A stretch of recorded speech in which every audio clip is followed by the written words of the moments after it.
শ্ৰী শ্ৰী দুৰ্গা পূজা উদযাপন সমিতিৰ সন্মানীয় সভাপতি মহোদয়, শ্ৰদ্ধাৰ সম্পাদক মহোদয়, প্ৰমুখ্যে বিষয়ববীয়া আৰু কৰ্মকৰ্তাসকল, উদযাপন সমিতিক বিভিন্ন প্ৰকাৰে সহায় সহযোগিতা আগবঢ়োৱা বিভিন্ন উপসমিতিৰ সন্মানীয় বিষয়ববীয়া আৰু কৰ্মকৰ্তাসকল, ইয়াত উপস্থিত থকা চিৰপূজ্য পিতৃতুল্য বাপসকল, আই মাতৃসকল, দাদা বা বন্ধু বান্ধৱী আৰু ভাইটি ভণ্টিসকল, পোনপ্ৰথমে মই দুৰ্গতি নাশিনী দেৱী দুৰ্গা মাৰ শ্ৰীচৰণক শতকোটি প্ৰণাম জনাইছোঁ।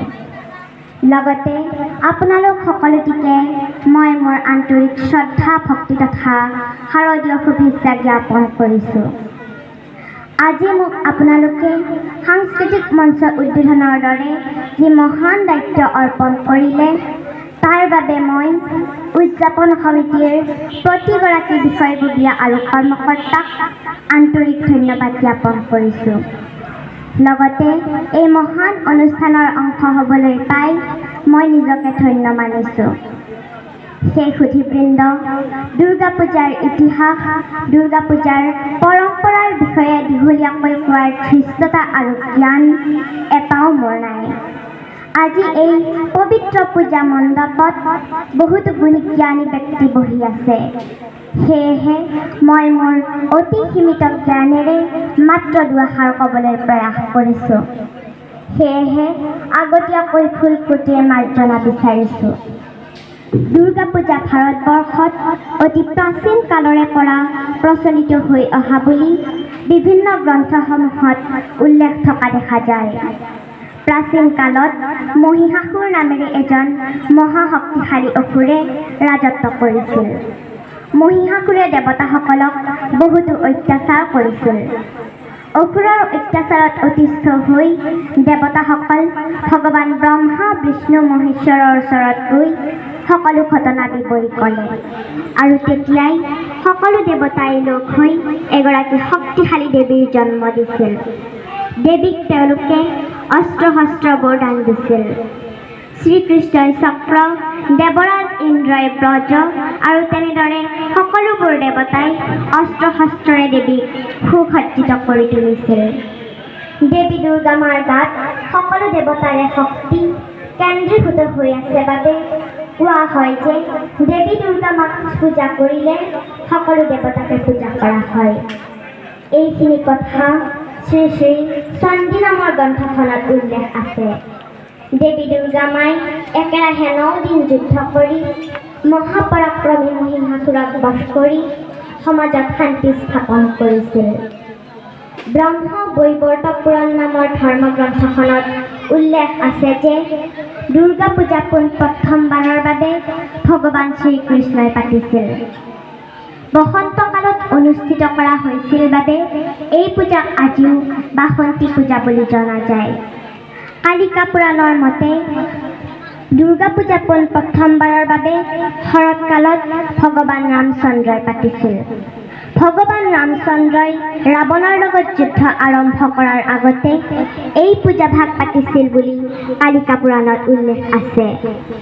অসমতো আহোম ৰজা আৰু কোচ ৰজাসকলৰ দিনৰ পৰাই দুৰ্গা পূজা অতি উলহ মালহেৰে প্ৰচলন কৰি অহা বুলি বিভিন্ন তথ্য পোৱা গৈছে।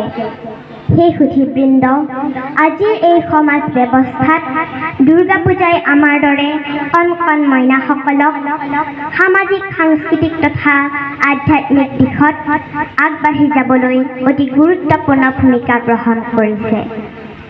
আমি আমাৰ এই সমাজখনত কি ধৰণে সকলোৰে সহায় সহযোগত এটি সুন্দৰভাৱে অনুষ্ঠান পৰিচালনা কৰিব পাৰোঁ, কি ধৰণে সমাজখনক সাংস্কৃতিকভাৱে আগবঢ়াই নিব পাৰোঁ, সেয়া আমি জ্যেষ্ঠসকলৰ পৰাই অতি ওচৰৰ পৰা দেখাৰ সৌভাগ্য লাভ কৰিব পাৰিছোঁ।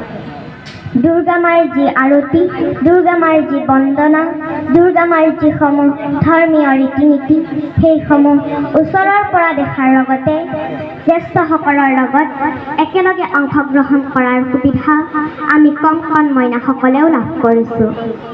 ভৱিষ্যত দিনত আমি একো গৰাকী নিষ্ঠাৱান সমাজৰ কৰ্মী কেনেদৰে হ'ব পাৰোঁ, সমাজখনক কেনেদৰে সাংস্কৃতিকভাৱে আগবঢ়াই নিব পাৰোঁ, সেয়া আমি একমাত্ৰ দুৰ্গা পূজাৰ জৰিয়তে উপলব্ধি কৰিব পাৰিছোঁ।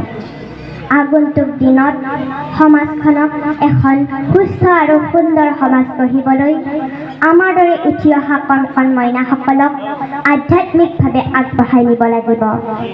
আৰু আমি কণ মইনাসকলেও সৰুৰে পৰাই ভক্তিভাৱেৰে সততা নিষ্ঠাৰে ভগৱানক বিশ্বাস কৰি কাম কৰি গৈ থাকিলেহে ভৱিষ্যতলৈ আমি সমাজত শান্তিৰে বসবাস কৰিব পাৰিম। আজি আমি কণ মইনাসকলে ইয়াত এখন ভাল মঞ্চ লাভ কৰিছোঁ। ইয়াত আমি আমাৰ গীত মাত নৃত্য পৰিৱেশন কৰি নিজৰ প্ৰতিভা বিকাশৰ লগতে সমগ্ৰ পনীয়া অঞ্চলটিক সাংস্কৃতিকভাৱে আগবঢ়াই নিবলৈ এটি সুযোগ লাভ কৰিছোঁ।